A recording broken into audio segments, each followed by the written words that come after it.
let's revise the formulas and जो भी portion relevant है to solve the problems.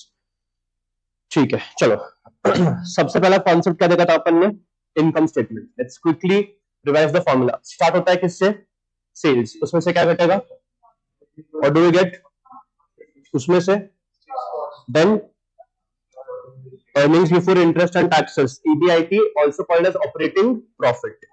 उसमें से आप क्या माइनस करोगे, इंटरेस्ट. उसमें से सॉरी क्या मिलेगा आपको EBIT में से इंटरेस्ट माइनस करके, earnings before tax और profit before tax. उसमें से टैक्स माइनस करो, you get PAT. Now if the company has issued preference shares, तो उस PAT का पहले आप preference dividend पे करोगे. So PAT minus preference dividend, you will get earning available for your equity shareholders.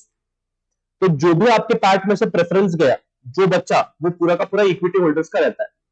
You divide that EAS by number of shares and therefore you get what, EPS. ठीक है, ये आपका income statement है. Next we went to the concept of operating leverage. Operating leverage अगर मैं आपको theory के हिसाब से बताऊं तो operating leverage refers to taking advantage of fixed production cost. अगर एक कंपनी के पास फिक्स्ड प्रोडक्शन कॉस्ट जो होता है यूजुअली, तो if you increase sales by 1%, because of those fixed costs, your EBIT will increase by a much greater proportion. So percentage increase in EBIT upon percentage increase in sales gives you the operating leverage. Operating leverage क्या indicate करता है, अगर आपका cell 1% से change होता है तो EBIT कितने परसेंट से चेंज होगा. बट ये बात हो गई अपने टू लेवल फॉर्मूला की. जब आपको दो कंपेरेटिव ईयर का डेटा दिया हो तब, अगर एक ही ईयर का डेटा दिया हो तो क्या करेंगे अपन, ओएल का फॉर्मूला याद है, इट्स कंट्रीब्यूशन अपॉन EBIT. ठीक है, कंट्रीब्यूशन अपॉन EBIT करके अपने को क्या मिलेगा, सिंगल लेवल फॉर्मूला मिलेगा ऑफ ऑपरेटिंग लेवरेज. ठीक है, कंट्रीब्यूशन अपॉन EBIT. फिर अपन गए थे नेक्स्ट कॉन्सेप्ट पे, that is break even point. Break even point is of two types, cost break even point and financial break even point. Cost break even point मतलब आप क्या सेल करना चाहिए आपको ताकि आपका EBIT जीरो हो जाए. तो सेल्स लेवल पर EBIT zero is called as cost break even point. तो फॉर्मूला याद है इसका, बोलो. Break even sales is fixed cost upon PV ratio, PV ratio और contribution ratio as the case may be. Financial break even point, ये financial break even point का मतलब क्या, आपको कितना EBIT कमाना चाहिए that is sufficient to recover to fixed financial costs. One is interest on your borrowings and second one is preference dividend. But अब एक चीज प्लीज ध्यान में रखना, आपको EBIT निकालना है तो आप सिर्फ प्लेनली इंटरेस्ट और प्रेफरेंस डिविडेंड को ऐड करके नहीं बोल सकते कि इंटरेस्ट अपना 70,000 है, प्रेफरेंस 30,000 है, तो कंपनी में 1 लाख का EBIT कमाना चाहिए. नहीं, this is not a correct approach. Why, because जब आप EBIT में से इंटरेस्ट माइनस करते हो तो जो PBT आता है उसके ऊपर आपको टैक्स भरना पड़ता है. तो not your all EBIT is available for interest and dividend. आपके EBIT का कुछ हिस्सा टैक्स में भी जाता है. तो इसलिए फाइनेंशियल ब्रेक इवन पॉइंट का फॉर्मूला है interest plus preference dividend divided by 1 minus T. ये 1 माइनस टैक्स रेट सिर्फ और सिर्फ प्रेफरेंस डिविडेंड को आएगा, इस बात का प्लीज ध्यान रखना. ठीक है, नेक्स्ट मार्जिन ऑफ सेफ्टी. आपके ब्रेक इवन के ऊपर आप कितना सेल कर पा रहे, तो margin of safety is actual sales minus break even sales. MOS को जब मैं परसेंटेज में एक्सप्रेस करता हूं, it is actual sales minus break even sales upon actual sales into 100. अच्छा, 2 सेकंड के लिए अगर मैं ये परसेंटेज छोड़ के इसको पॉइंट में एक्सप्रेस करता हूं तो अपना आंसर आता है 66.67 और डेसिमल में आता है 0.6667. अगर मैं इसको क्लोजली देखने जाऊं, ये जो मैंने ऊपर इंफॉर्मेशन लिया था, ये इंफॉर्मेशन को मैं क्लोजली ऑब्जर्व करूं तो जो EBIT 4 लाख का है, इसको जब आप 6 लाख के कंट्रीब्यूशन से डिवाइड करते हो, मतलब when you do 4/6 you will get exactly 0.66666. मतलब अपन ने डिराइव किया कि भाई मार्जिन ऑफ सेफ्टी निकालने का एक और तरीका क्या है, EBIT upon contribution. But wait, अपन ने OL का फॉर्मूला क्या देखा था, कंट्रीब्यूशन अपॉन EBIT. मतलब OL का फॉर्मूला और MOS का फॉर्मूला ऑपोजिट है. तो देयरफॉर हमने क्या बोला, MOS is nothing but reciprocal of operating leverage. ये सारे आपको पॉइंट्स लगेंगे बिकॉज क्वेश्चन आपको बोलेगा MOS कंपनी का इतना इतना है, क्वेश्चन आपको कंट्रीब्यूशन देगा और क्वेश्चन बोलेगा कंप्लीट द इनकम स्टेटमेंट. तो MOS दिया है, कंट्रीब्यूशन दिया है, EBIT निकल जाएगा. तो इसलिए you have to very carefully study all these formulas, ठीक है। Financial leverage is taking advantage of fixed financial cost. FL से आप आपका ईपीएस बढ़ा सकते हो by using debt financing. A company can ensure that its EPS is increasing. Why? Because when you issue debt, there is no dilution of control. आप आपके company का जो ओनरशिप या शेयर होल्डिंग पैटर्न है वो इंटैक्ट रख रहे हो, बिकॉज डेट इशू करने पे आपके शेयर्स इशू नहीं होते, तो number of shares remains constant, therefore it increases the earning per share.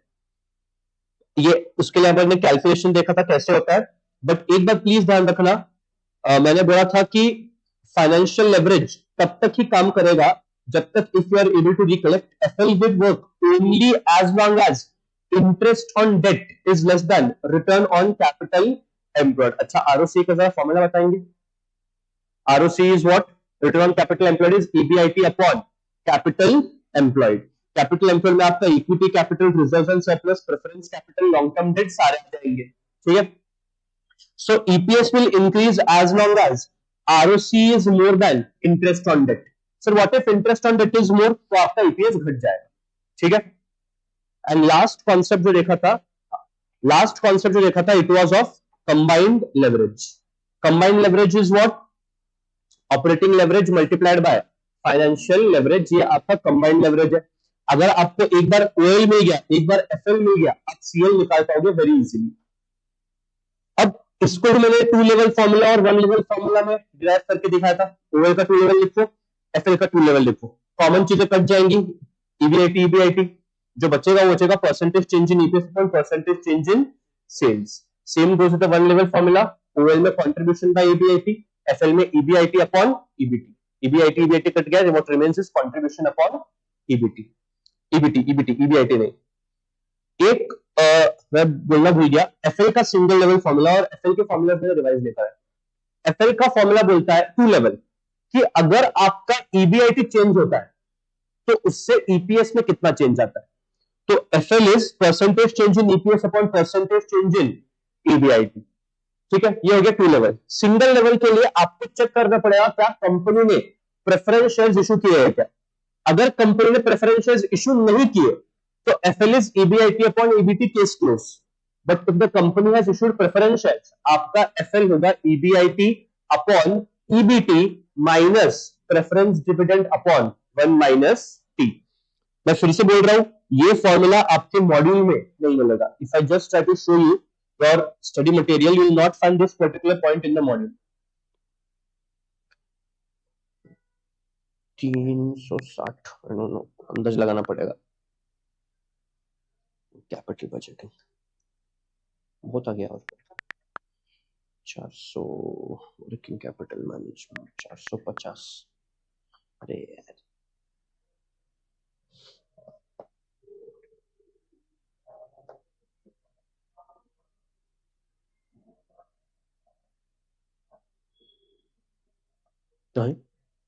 Video रुको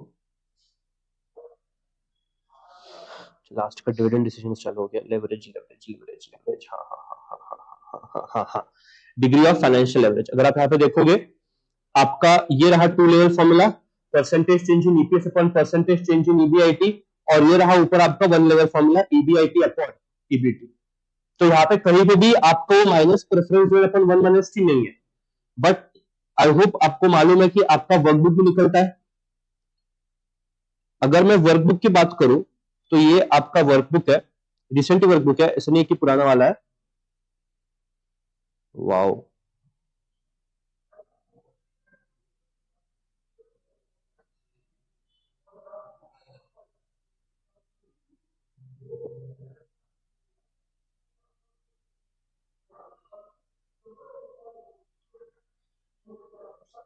अगर आप ये देख रहे हो, ये क्वेश्चन है। ये क्वेश्चन में क्या आपको दिख रहा है कि कंपनी के पास 18% प्रेफरेंस शेयर्स है, ठीक है।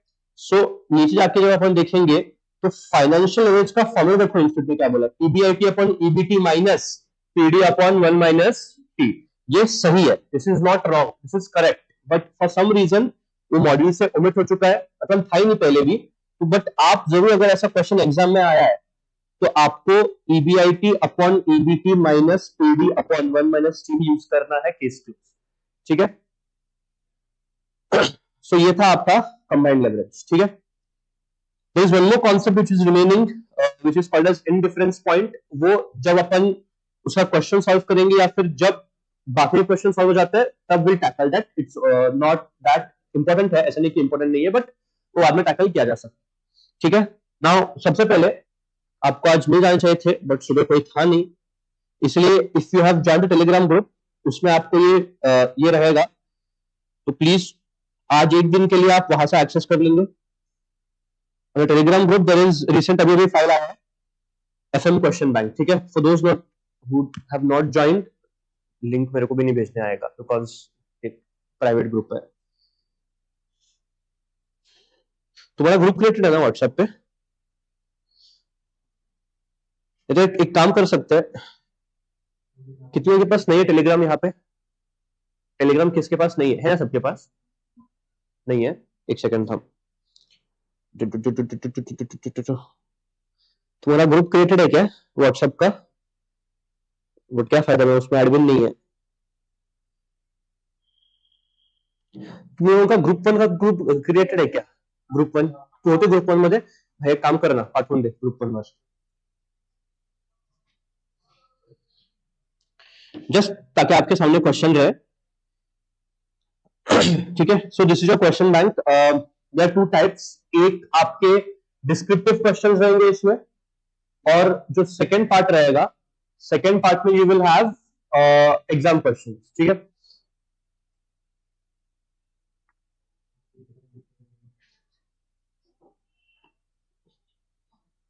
अपन क्या करेंगे पहले, let me directly jump on to the exam questions. आ सकता है अपने को, आराम से आएगा, सबसे रिसेंट ही करते। It was not asked in December 25, because मैंने बोला था, अगर आपको याद है 3 चैप्टर्स है जिनमें इंस्टीट्यूट खेलता है, leverage, dividend decisions and capital structure. तो December 25 में वो 2 चैप्टर पूछ लेते, लेवरेज नहीं पूछा था। तो लेटेस्ट जो है वो आपका रहेगा June 2025। सो अगर आपको वो एक्सेस मिल गया तो please come to question E9। The page number of the same is 21। Question E9 on page 21। जब सॉल्व करेंगे आप रेफर कर सकते हो, फिलहाल के लिए you can focus on the screen also, ठीक है। चलो, can I read? MJK Limited has the following summarized balance sheet and income statement. आपको बैलेंस शीट दे रखा है, equity share capital 10% debentures, retained earnings, current liabilities, fixed assets and current assets. Please tell me, जो भी अपन ने leverage का concept किया, क्या उसमें कहीं पे भी बैलेंस शीट का जिक्र आया? बोलो मेरे को, मैंने सबको सिखाया कि कोई फॉर्मूला जिसमें बैलेंस शीट का अपन ने कुछ यूज किया है? नहीं। तो सर ये बैलेंस शीट क्यों दिया है? Time pass, just for time pass. हाँ, एक पर्पस है जरूर बैलेंस शीट का। जब आप ईपीएस निकालते हो, आपको नंबर ऑफ इक्विटी शेयर्स चाहिए। अब देखोगे आपके पास इक्विटी कैपिटल कितना है? 8 लाख। एक शेयर पड़ता है 10 रुपए का, तो कंपनी के पास 80,000 शेयर्स है। तो कंपनी हैज 80,000 इक्विटी शेयर्स। ये छोड़ के बाकी पूरा जो पूरा ये है वो रेलेवेंट नहीं है, ठीक है। एक और चीज रेलेवेंट है, 6 लाख के डिबेंचर्स है जिसके ऊपर इंटरेस्ट 10%, तो इंटरेस्ट भी आपको मिल जाएगा। बाकी asset side and the other sides are irrelevant. Income statement दे रखा है आपको, सेल्स लेस ऑपरेटिंग एक्सपेंसेस। क्या होता है? ओपन होता है क्या? खतरनाक क्वेश्चन बैंक जो क्या, अरे बोलने का ना, यहां देख रहे हो? ओके, आला है ना, दास ना करो। चलो ठीक है, income statement, sales less operating expenses, bracket में क्या दिया है? Including ₹55,000 for depreciation. मतलब अगर मैं ये 1,20,000 के 2 बच्चे करूं तो 55,000 का इसमें डेप्रिसिएशन है, और अदर एक्सपेंस बोलो कितने रहेंगे सर? 65,000। सेल्स और ऑपरेटिंग एक्सपेंस क्या आ गया? ईबीआईटी। अगर आपको याद है तो ईबीआईटी का एक और नाम क्या था? Operating profit. less interest, therefore you get EBT, less taxes, therefore you get PAT. We require to determine degree of operating, financial and combined leverage at the current sales level. बहुत आसान है, OL, FL, CL निकालना है, formula use करेंगे.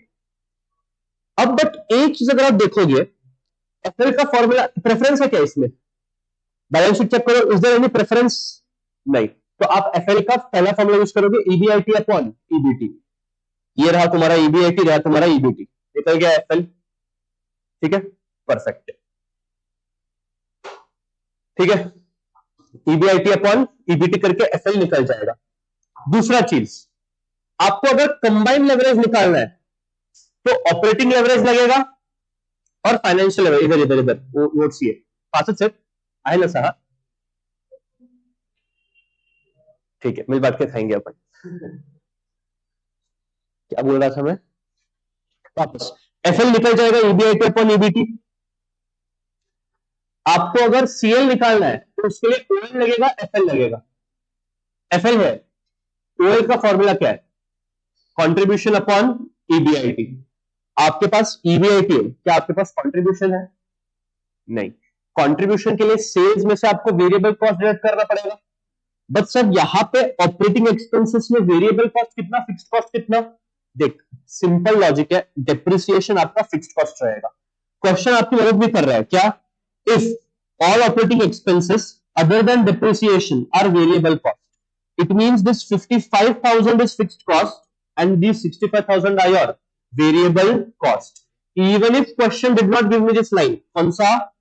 ये वाला line, मेरा assumption यही रहता कि ये फिक्स्ड है और ये क्या है?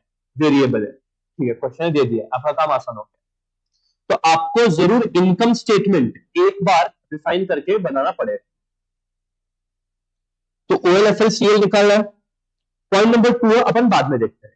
ठीक है, first please give the heading E9 और एक प्लीज आदत लगा लो. क्या आदत लगाएंगे? आप नोटबुक का पेज नंबरिंग करो, बिकॉज प्रॉब्लम्स बहुत सारे आने वाले हैं. तो इसलिए आपको at any point of time समझना चाहिए कौन सा प्रॉब्लम कौन से पेज पे. और जब आप क्वेश्चन सॉल्व करोगे तब आप हेडिंग देंगे E9/E9 जो पेज नंबर पे उसका भी आप रेफरेंस दे देना. ठीक है, और जब ये सॉल्व हो जाएगा इसको टिक मारो और इधर आपके नोटबुक का पेज नंबर लिखना, सो दैट दिक्कत नहीं होगी आपको कोई क्वेश्चन ढूंढने में. ठीक है, so I go head with E9 on page 21. ठीक है, E9 पेज 21. सबसे पहले income statement.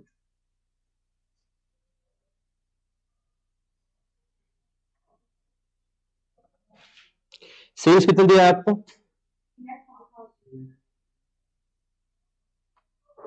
Less variable operating expenses.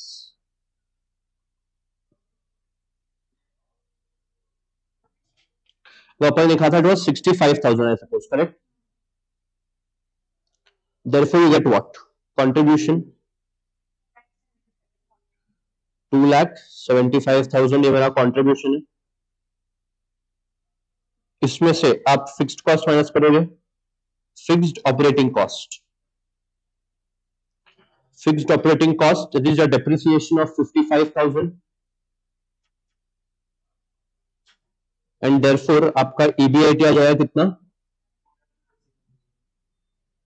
2,20,000. ठीक है, EBIT से क्या माइनस होता है? That is 60,000 rupees and therefore you gate EBT या PBT लिखो, चलेगा, आपकी मर्जी है. 1,60,000 लेस टैक्स. टैक्स अमाउंट पे रखा है कितना? 50 की 56? Taxes are 56,000. Therefore please tell me PAT कितना है आपका? 1,04,000 इज योर पैट. ठीक है, ये अपन डिवाइड, अच्छा प्रेफरेंस डिविडेंड है नहीं तो मैं डायरेक्टली पैट को नंबर ऑफ शेयर से डिवाइड कर सकता हूं. तो ये टीपीएस, तो PAT divide by number of shares, बोलो नंबर ऑफ शेयर्स कितने? 8 लाख का इक्विटी शेयर कैपिटल है, एक शेयर 10 रुपए का है, तो there should be 80,000 shares, therefore EPS yes 1.3 exact के आगे कुछ है, 1.3 is EPS, 1.3 is your earnings per share. यहां तक कंफर्टेबल है? कोई डाउट है आपको? Any calculation not clear to you? So the only good thing in the question is segregation of fixed and variable cost, because आपको contribution चाहिए ओए के लिए, ठीक है? चलो अब वो इनकम स्टेटमेंट पे कंटिन्यूएशन में ही आप लिखेंगे operating leverage is equal to, formula important है एग्जाम में, शॉर्टकट मत लेना, contribution upon EBIT. Yes contribution आपके पास है, ईबीआईटी आपके पास है, let me know the figure of operating leverage. Contribution आपका है 2,75,000 और ईबीआईटी है 2,20,000, 1.25 टाइम्स लिखेंगे आप, operating leverage is 1.25 times. FL का फॉर्मूला बताओ please, EBIT upon EBT. EBIT is 2,20,000, EBT 1,60,000। भाई बाकी तुम्हारे शेड्यूल कौन टाका 1.375 times, and combined leverage is operating leverage into financial leverage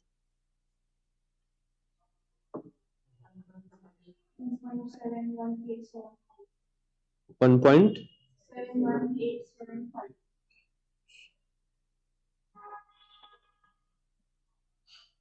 तो ऑब्वियसली एग्जाम में आपको इतना पूरा लिखने की जरूरत है, you can write 1.72 also, it's okay. तो पूरा लिखा तो भी चलेगा, कोई दिक्कत की बात नहीं है।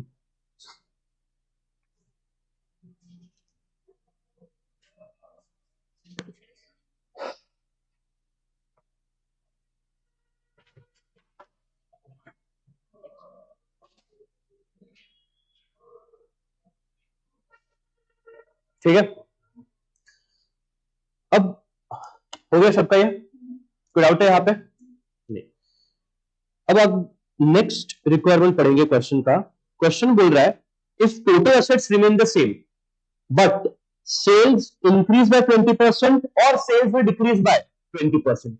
करेंटली आपके सेल कितने हैं? 3,40,000। ये अगर 20% से बढ़ रहे हैं या ये 20% से घट रहे हैं, तो क्वेश्चन आपसे पूछ रहा है कि what will be the earning per share in these new situations. आपका करंट ईपीएस 1.3 है, अगर आपके सेल्स 20% से बढ़ते हैं तो ईपीएस क्या होगा, अगर आपके सेल्स 20% से घटते हैं तो ईपीएस क्या होगा? ठीक है, अब ये सॉल्व करने के दो तरीके, मैं दोनों दिखाऊंगा। एग्जाम में आपकी मर्जी है, आप कौन सा भी करो, बट मुझे मालूम है all of you will do a second method. Why? It's a shortcut. पहले अपन लॉन्ग कट करेंगे फिर शॉर्टकट करेंगे दोनों। अगर इनकेस आप फॉर्मूला भूल जाते हो एग्जाम में, तो you should have the long cut method also at your hands. ठीक है, तो मैं सेकंड रिक्वायरमेंट सॉल्व कर रहा हूं and on particulars. First case sales increase by 20% and second sales decrease by 20%.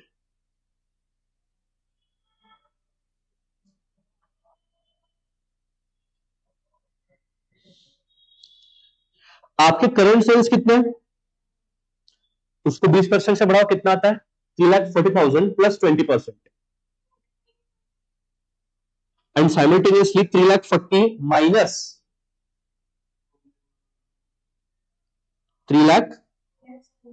2,07,000। Okay, इसके sales increase by 20%, sales decrease by 20%। ठीक है,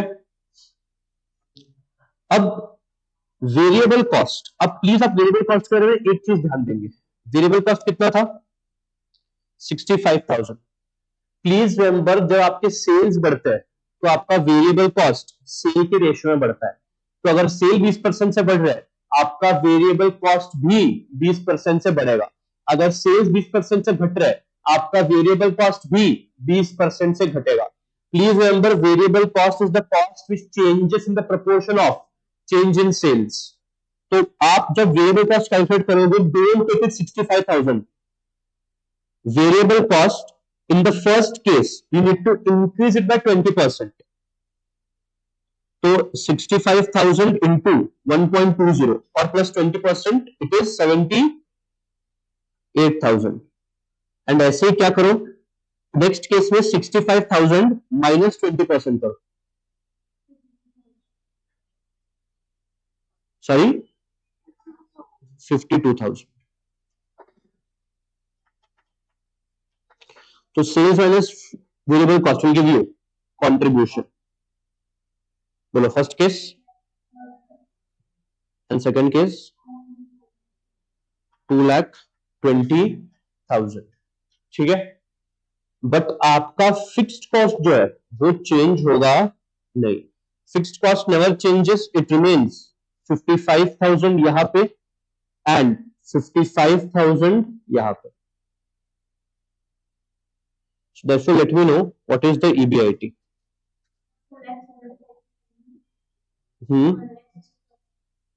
ठीक है, इसमें से आपका इंटरेस्ट कटेगा। अब इंटरेस्ट भी चेंज होगा नहीं, interest also fixed financial cost. तो 60,000 का इंटरेस्ट था सपोज, 60 का यहां पे और 60 का यहां पे। Therefore you get EBT. Therefore you get EBT. कहीं में EBT कितना है? 2,15,000, 1,05,000. Now comes the beauty of the question. Tax. It will not remain 56. आपका ग्रुप 1 हो चुका है। अगर ग्रुप 1 हुआ भी नहीं है तो मैंने आपको बोला था कि टैक्स हमेशा पीबीटी पे कैलकुलेट किया जाएगा। तो पहले आपको टैक्स रेट निकालना पड़ेगा। सर वो कैसे निकालेंगे? एक सिंपल है, 56,000 का आप टैक्स भर रहे थे, अगर प्रॉफिट ऑफ 1,60,000, तो आप टैक्स रेट निकाल सकते हो 56,000 डिवाइड बाय 1,60,000, इट इज 35%। 35% का टैक्स है। तो आप अब 35% के टैक्स के हिसाब से टैक्स कैलकुलेट करेंगे, tax at the rate of 35%। अब होता क्या है, जब आप फर्स्ट मेथड फॉलो करते हैं तो घाई घाई में बच्चे यहाँ पे 56 लेते गया, पूरा क्वेश्चन गया। तो प्लीज रिमेंबर, टैक्स हमेशा पीबीटी पे कैलकुलेट किया जाता है, टैक्स फिक्स्ड कॉस्ट नहीं होता। बोलो उधर 36,750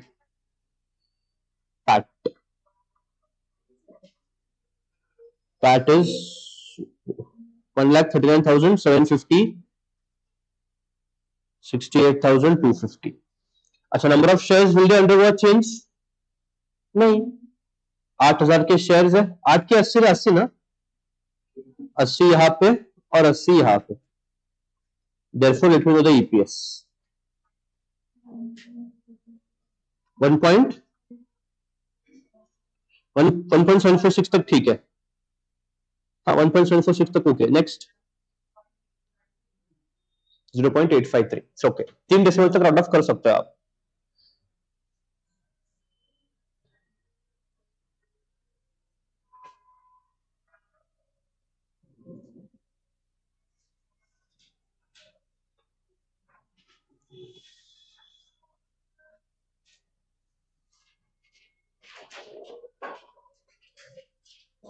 क्या हो गया आपका ये?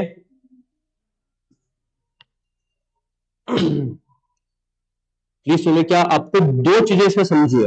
पहली, ये वेरिएबल कॉस्ट भी चेंज हो रहा है, तो अगर सेल चल रहा है तो वेरिएबल कॉस्ट भी उसी प्रपोर्शन में चेंज होगा, basics of costing. Next, tax rate 35% कैसे आया? कैसे आया 35%? जो आपको ओरिजिनल डेटा दिया गया था उसमें आपका पीबीटी था 1,60,000 और टैक्स कितना था उसका? 56,000। तो आप जब 56 डिवाइड 160 करोगे तो आपको 35% आ जाएगा। ठीक है, ये हो गया लॉन्ग कट। सर क्या इसके मार्क्स मिलेंगे? 100%। बट इसमें क्या होगा मालूम है क्या? आपका टाइम बहुत चला जाएगा। शॉर्टकट क्या है? आपकी मर्जी है, जैसे आप एग्जाम में कुछ भी कर सकते हो।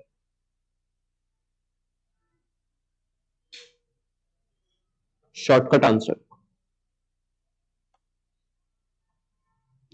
क्या कोई बता सकता है? शॉर्टकट क्या हो सकता है? कंसेप्ट सिखाया मैंने आपको ऑलरेडी उसका, जस्ट आपको अप्लाई करते आना चाहिए।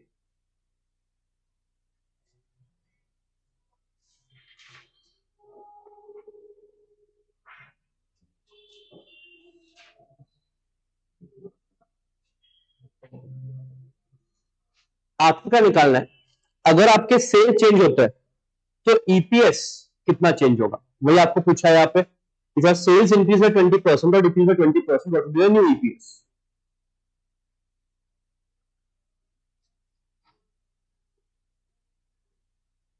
जरा पीछे अपने नोटबुक्स में जाओ और बताओ मुझे two level formula of combined leverage. Two level formula of CL, it is percentage change in EPS upon percentage change in sales. अगर आपका सेल्स चेंज होता है तो ईपीएस कितने से चेंज होगा? यही क्या है? कंबाइंड लेवरेज है। क्या आपको ये कंबाइंड लेवरेज का वैल्यू मालूम है? 1.78 कुछ तो 1.71875 कुछ तो था वो। आपको मालूम है परसेंटेज चेंज इन सेल्स 20% से बढ़ेगा या 20% से घटेगा, तो आपको परसेंटेज चेंज इन ईपीएस मिल जाएगा। Original EPS plus minus percentage change in EPS, new EPS.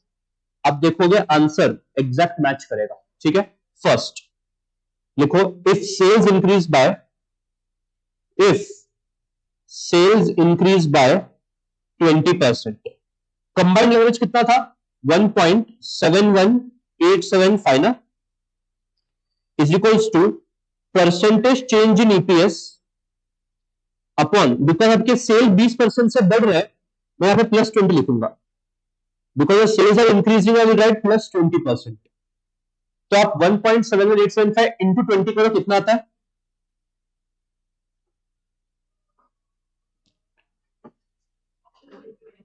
हाँ, ओनली 20, डोंट टेक परसेंटेज, इसलिए आधा परसेंटेज हटाया डिनोमिनेटर से।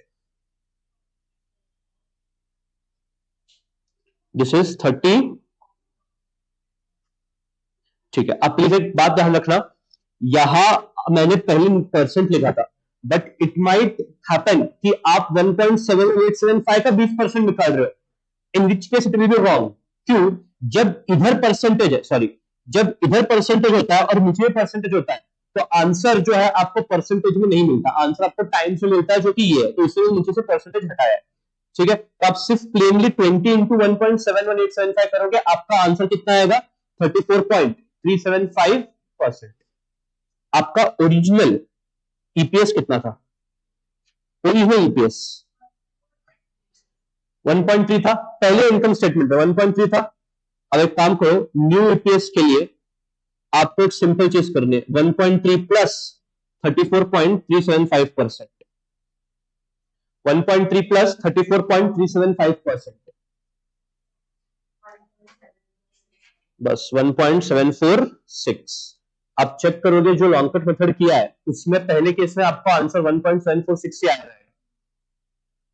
इन this long cut method you would have got 1.746 as EPS.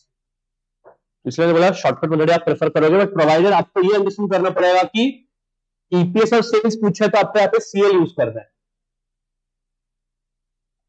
तो जब सॉल्व करेंगे तब वो बैठ जाएगा आपके दिमाग में। Next, if sales decrease by, if sales decrease by 20%, अगर आपका सेल 20% से घटता है तो फिर से सीएल यूज करूंगा, 1.71875 is equals to percentage change in EPS. अब मैं नीचे +20 के बदले -20 लिखूंगा, therefore percentage change in EPS will be 1.71875 into -20, so it will be -34.375%। Percentage same रहेगा, बस साइन उसका चेंज हो जाएगा, इट विल बी नेगेटिव 34.375। तो अगर आपसे मैंने आके पूछा न्यू ईपीएस बोलो, न्यू ईपीएस में आप क्या करोगे, 1.3 माइनस 34.375 परसेंटेज, 0.853। क्या लॉन्ग टर्म में उतना ही था, 0.853।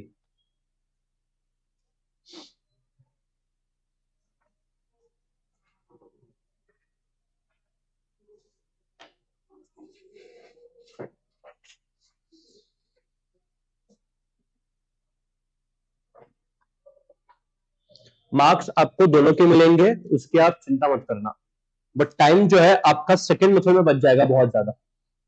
बट इफ फॉर्मूला याद नहीं आ रहा है, always suggest to go with the first, ऊपर वाला। बट जितने क्वेश्चंस हम करेंगे आपको बैठ जाएगा वो।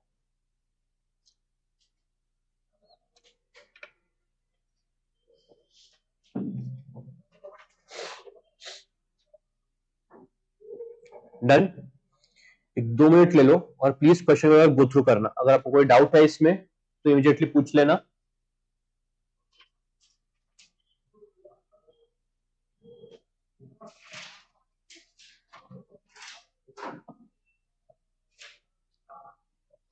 सात मार्क का आया ये, 7 मार्क्स।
हो गया, कोई doubt?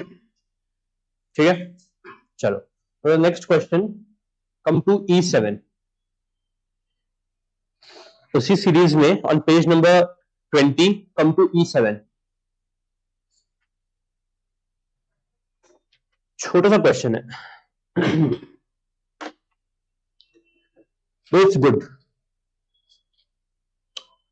Profit after tax 7,91,000, 10% debentures at par 25 lakh. तो प्लीज टेल मी यहां पे इंटरेस्ट कितना आएगा? 25 लाख के डिवेंचर 10% का इंटरेस्ट है, इंटरेस्ट विल बी 2,50,000, 2,50,000 का क्या आ जाएगा, इंटरेस्ट आ जाएगा। ऑपरेटिंग लेवरेज इज 1.8 टाइम्स, आपको ओएल दे रखा है, निकालना नहीं है। Variable cost ratio is 60%। Please tell me अगर वेरिएबल कॉस्ट रेशियो 60% है, पीवी रेशियो कितना होना चाहिए? Best, PV ratio is 40%, corporate tax rate is 30%। Requirement, prepare income statement, calculate combined leverage. Income statement बन जाएगा तो सीए आराम से बन जाएगा। अब रिक्वायरमेंट क्या है? प्रिपेयर इनकम स्टेटमेंट ना, तो पहले आप इनकम स्टेटमेंट का फॉर्मेट सेल्स से लेके ईपीएस, अब ईपीएस निकाल नहीं सकते बिकॉज नंबर ऑफ शेयर्स नहीं दिए गए, तो सेल्स से लेके पैट तक एक बार इनकम स्टेटमेंट ड्रॉ करना, जो जो अमाउंट दिया है वो करते जाना, जो अमाउंट नहीं दिया है इग्नोर इट। पहले write down E7 on page number 20। पहले फॉर्मेट बनाओ इनकम स्टेटमेंट का जो आपने किया है। इट स्टार्ट्स विद सेल्स, मालूम है क्या सेल? छोड़ देना। वेरिएबल कॉस्ट, आपको वेरिएबल कॉस्ट नहीं मालूम है, बट आपको रेशियो मालूम है कितना, 60%। Contribution obviously I don't know contribution, but again I know the ratio it is 40%। Do you know fixed cost? तो क्वेश्चन में फिक्स्ड कॉस्ट दे रखा है क्या? छोड़ देना। ईबीआईटी, उसमें से आप काटोगे इंटरेस्ट। देख इंटरेस्ट दिया नहीं, बट निकाला अपन ने। 25 लाख का डिवेंचर है, उसके ऊपर 10% के हिसाब से इंटरेस्ट आपको मालूम है 2,50,000। ईबीआईटी में से इंटरेस्ट कटा, आपको मिलेगा ईबीटी। ईबीटी में से tax at the rate of, कितना टैक्स का rate? 30%। therefore you get fat. बस खत्म। आपको नंबर ऑफ शेयर्स मालूम नहीं है तो आप आगे नहीं कर सकते। आप फैट दे रखा है, यस। कितना? PAT is 7,91,000।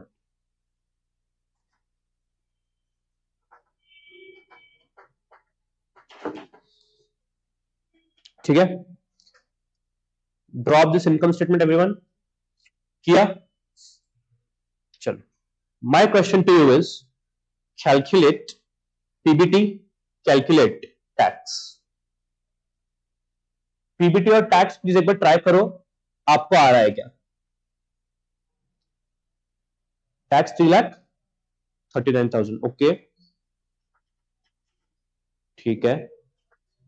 Others please try करो। एक चीज प्लीज ध्यान रखना, 30% टैक्स आप निकालोगे पीबीटी का, नहीं पैट का।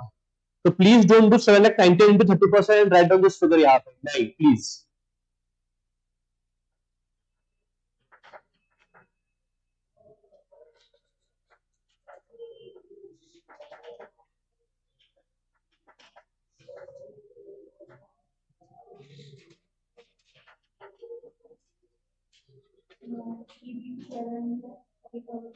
ठीक है,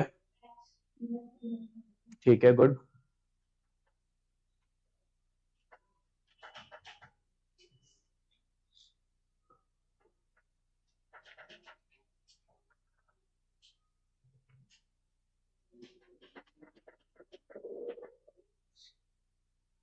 ठीक है, एक बार आप स्क्रीन देखेंगे। How do we do this? सबसे पहले आपको ईबीटी मालूम है क्या? नहीं। तो let this EBT be X. 100 या एक्स चलेगा, मैंने एक्स पकड़ा इसको। टैक्स एक्स का 50% होगा, 30% मतलब 0.3, तो x into 0.3 it will be what? 0.3x। अब आपको एक इक्वेशन मालूम है, x minus 0.3x is equals to 7,91,000। ये होता ना EBT minus tax is equal to PAT, कैसा लो? तो देयरफॉर अगर आपको मालूम है ये होता है 0.7x is equals to 7,91,000, and therefore get the value of x even if you don't have one। 7,03,59 होगा, 11 लाख का जो आया तेरा वो होगा। तो 7,91 डिवाइड बाय 0.7 कितना आता है? ये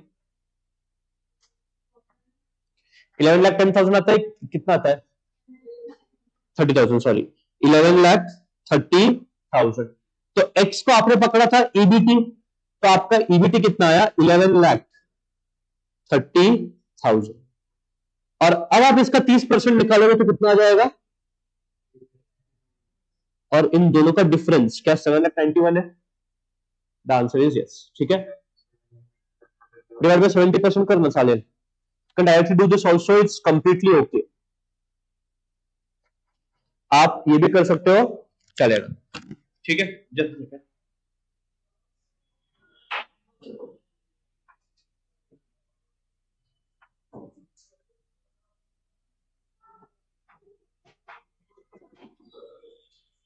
ठीक है, तो क्या ये कैलकुलेशंस क्लियर है दोनों? टैक्स कैसे आया और पीबीटी कैसे आया? ठीक है, आपको करना क्या वाले में, क्या आपको नीचे से ऊपर जाना है। बट जब आप नीचे से ऊपर जाते हो, एक बात प्लीज ध्यान रखना, जो चीजें माइनस हो रही है वो आप ऐड करो। ठीक है, तो यहाँ पे इंटरेस्ट आपका माइनस हो रहा है, तो ईबीटी आपका मालूम है, इंटरेस्ट आपको दिया गया है, तो प्लीज टेल मी आपका ईबीआईटी कितना होगा? 13,80,000। अब आता है मजा, क्यों? अब आपको आया कुछ नहीं पता, आगे का आपको सर्कस नहीं मालूम, बट आपको एक चीज दे रखा है जिससे आपका पूरा केस बन जाएगा। आपको ऑपरेटिंग लेवरेज दे रखा है, ओए का फॉर्मूला कंट्रीब्यूशन अपॉन ईबीआईटी। क्या आपके पास ईबीआईटी है? आपका कंट्रीब्यूशन निकल जाएगा। ठीक है, तो राइट डाउन, ये तो पहला वर्किंग नोट होगा टैक्स के लिए। अब नहीं शो करोगे तो भी चलेगा ऐसा working note, you can just simply write down, but ये आपको शो करना पड़ेगा compulsorily. Operating leverage is contribution upon EBIT. तो operating leverage was 1 point, contribution you don't know, EBIT कितना है? 13,80,000। Therefore टेल मी कंट्रीब्यूशन कितना आएगा? Contribution is 24,84,000। चेक करो आ रहा है क्या? Contribution 24,84,000, 13,80,000 into 1.8। ठीक है, अब आपको ये मिल गया। ऊपर जाके लिखो इसको 24,84,000 write down under contribution.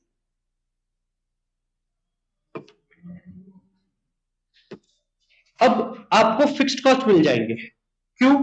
Contribution में से कितना माइनस होगा जिससे 13,80,000 मिलेगा, तो 24,84,000 माइनस 13,80,000 बोले कितना आता है? 11,04,000। ये आपका फिक्स्ड कॉस्ट है। 11,04,000 इज योर फिक्स्ड कॉस्ट। अब आपको मालूम है कि कंट्रीब्यूशन जो है ना वो 40% है। किसका 40% है? सेल का। सेल्स का 40% कंट्रीब्यूशन है। तो अगर आपको 40% का वैल्यू मालूम है, क्या आप 100% का करस्पॉन्डिंग वैल्यू निकाल सकते हो? कैसे? तो सेल्स में मैं लिखूंगा, सेल्स में write down 24,84,000 divided by 40%। 24,84,000 divide by 40%, तो प्लीज में कितना आता है? 62,10,000 और उसका 60% निकालो, 37,26,000। 37,26,000 ये आपका बनेगा वेरिएबल कॉस्ट।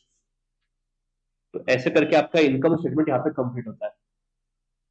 कोई डाउट्स है इमीडिएटली पूछ लेना, कोई कैलकुलेशन क्लियर नहीं है इमीडिएटली क्लियर करवा लेना।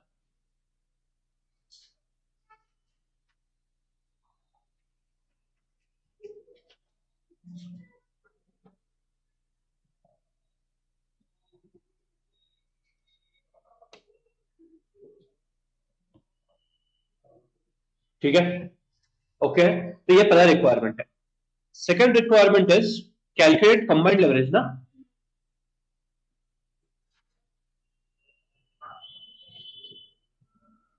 There are two ways in which you can do this. Directly apply the formula of CL or use OL into FL. आपकी मर्जी है। मैं क्या करूंगा, मैं लिखूंगा OL into FL, बट मैं इसको एक्सपांड करूंगा। क्यों? OL का फॉर्मूला क्या होता है? कंट्रीब्यूशन अपॉन ईबीआईटी, और बिकॉज यहाँ पे प्रेफरेंस जॉइंट नहीं है तो FL होगा ईबीआईटी अपॉन ईबीटी। अच्छा, ये कैंसिल हो जाएगा, ईबीआईटी ईबीआईटी, तो सीएल का फॉर्मूला क्या बचता है?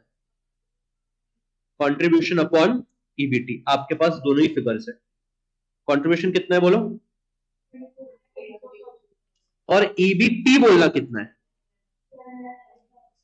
11,30,000,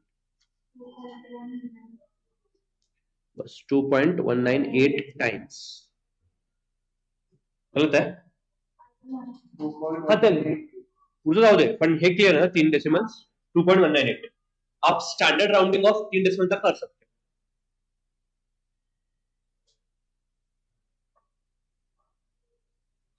ठीक है, comfortable with this speed? Okay,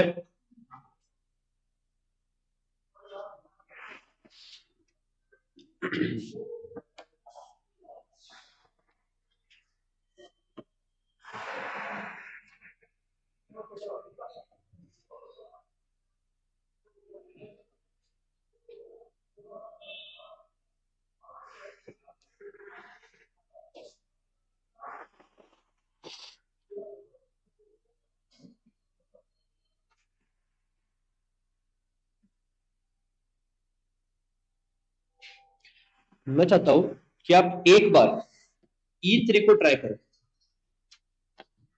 please take E3 as your homework. It's a good question. एक बार वो ट्राई करना। मैं क्वेश्चन पढ़ लेता हूं। सेल्स पर एनम आपको आउटपुट दिया गया है कितना है। Variable cost is 90 rupees per unit. Fix cost including interest, देखो 18 लाख पर एनम में आपका इंटरेस्ट कॉस्ट भी बैठता है। PV ratio is 25%। 10% debentures is 3 lakh. ना देखो 30 लैक्स 30 लैक्स का अगर आप 10% करोगे कितना आएगा। तो बेसिकली 18 लाख के दो बच्चे होंगे। एक 3 लाख जो इंटरेस्ट है, और एक 15 लाख जो आपका फिक्स्ड प्रोडक्शन कॉस्ट है। तो आप जब कंट्रीब्यूशन में से एफसी माइनस करोगे, आपको बेसिकली ये 15 लाख माइनस करना है, और ईबीआईटी में से आप ये 3 लाख का इंटरेस्ट माइनस करोगे। ठीक है, ये पहला पॉइंट आपको केयरफुल होना है। इक्विटी शेयर कैपिटल दे रखा है, टैक्स रेट दे रखा है। Calculate OL, FL, CL and EPS. एक चीज में समझ लेना, पूरे चैप्टर लेवरेज में आपका बेस रहेगा इनकम स्टेटमेंट। तो पहले जो भी इंफॉर्मेशन है उसको इनकम स्टेटमेंट में आप पुट फॉर करोगे। उसके बाद आप जो है बाकी कैलकुलेशंस करोगे। यहां पे आपका ट्रिक क्या होगा? ट्रिक ये होगा कि आपको कंट्रीब्यूशन निकालना पड़ेगा, और आपको सेलिंग प्राइस भी नहीं दिया है, तो आपको यूज करना पड़ेगा पीवी रेशियो, और कहीं ना कहीं फिर से आपको रिवर्स कैलकुलेशन में जाना पड़ेगा। ट्राई करना, नहीं होता है विल डिस्कस दिस टुमारो। ठीक है, चलो ओनली वन होमवर्क।